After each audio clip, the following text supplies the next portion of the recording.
You must have heard about the Titanic many times. No, I am not talking about the movie, but the real Titanic ship on which the movie was based.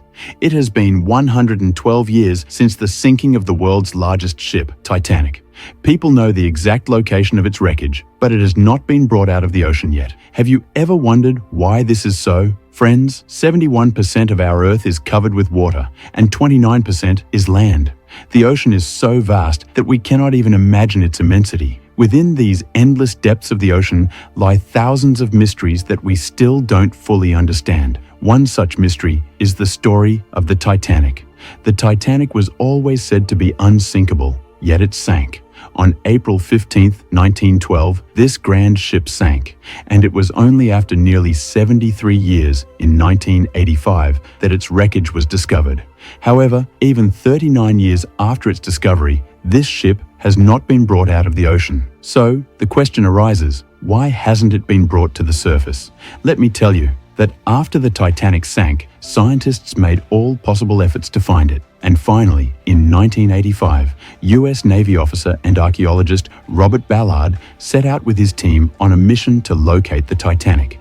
That's when they discovered the exact location of the Titanic's wreckage and its condition. After discovering the ship, many secrets came to light that shocked the entire world.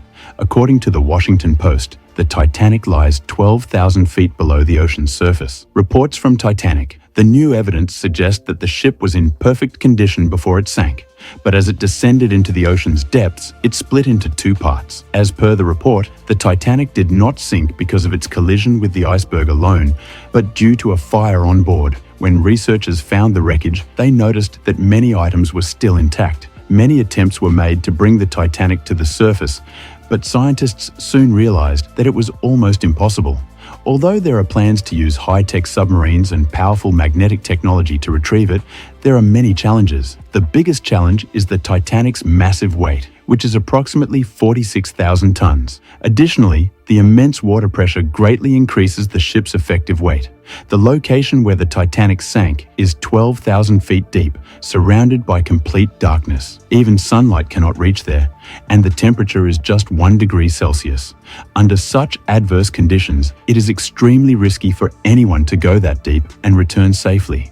In such circumstances, even thinking about bringing the wreckage to the surface is nearly impossible.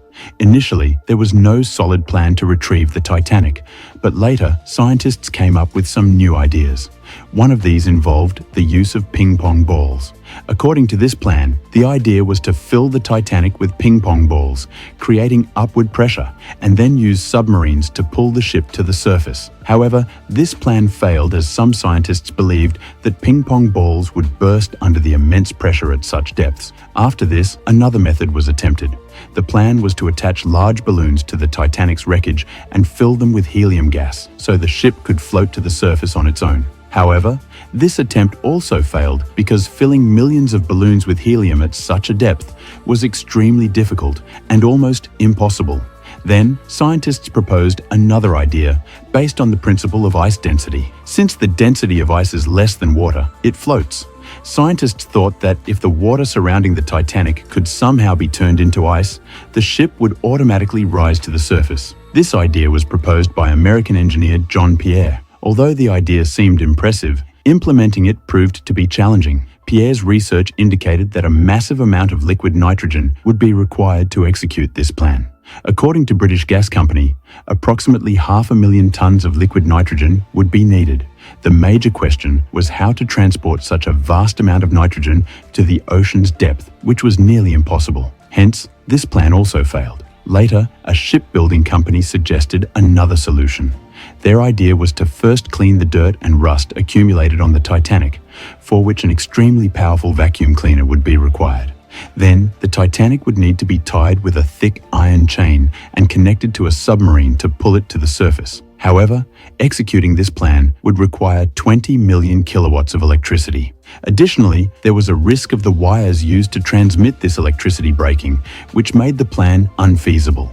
Many companies have since devised different plans to retrieve the Titanic from the ocean, but the cost of such an operation is so exorbitant that it is nearly impossible to justify. Even if funding was somehow arranged, it would take over 100 years to accomplish the task. While people hold strong emotional attachments to the Titanic, no company is willing to take such a massive financial and operational risk to bring it to the surface. If we talk about the present, the wreckage of Titanic is rapidly decaying. Reports suggest that the wreck is quickly rotting underwater, making any efforts to recover it pointless. In the next 20 to 30 years, the Titanic's wreckage will completely decay and dissolve into the ocean water. Bacteria in the sea are rapidly destroying the iron of the Titanic, causing rust to increase. These marine bacteria destroy approximately 200 kilograms of wreckage every day. In this way, the remaining lifespan of the Titanic is very short, and retrieving the wreckage would be a futile attempt. However, in 2023, the discussion about this ship, which sank in the Atlantic Ocean in 1912, became intense once again. This was due to the disappearance of a submarine that went to show the wreck of the Titanic. All 5 passengers aboard the OceanGate Company's submarine died, bringing this incident back into the headlines. Some people have heavily criticized such adventures, arguing that a place that should be considered a graveyard should not be shown as a tourist attraction. Others have even compared such adventures to suicidal missions. The people involved in the recent incident were also on a mission to see the same wreck, and this tragic event occurred. At one point, it was said that the design of the Titanic was such that if water filled one room, it wouldn't spread to another. What is surprising is that when the ship was promoted, it was called the unsinkable ship.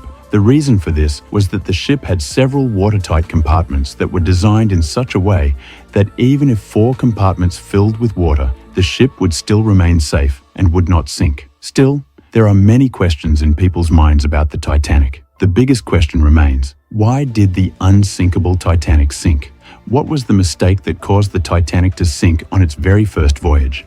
We have learned the answers to these questions in the first part of this video. If you want to watch that video too, please like this video, subscribe to the channel, and click on the video that appears in front of you. Also, make sure to share your thoughts in the comments about how you liked this video. I will meet you in the next video. Until then, thank you.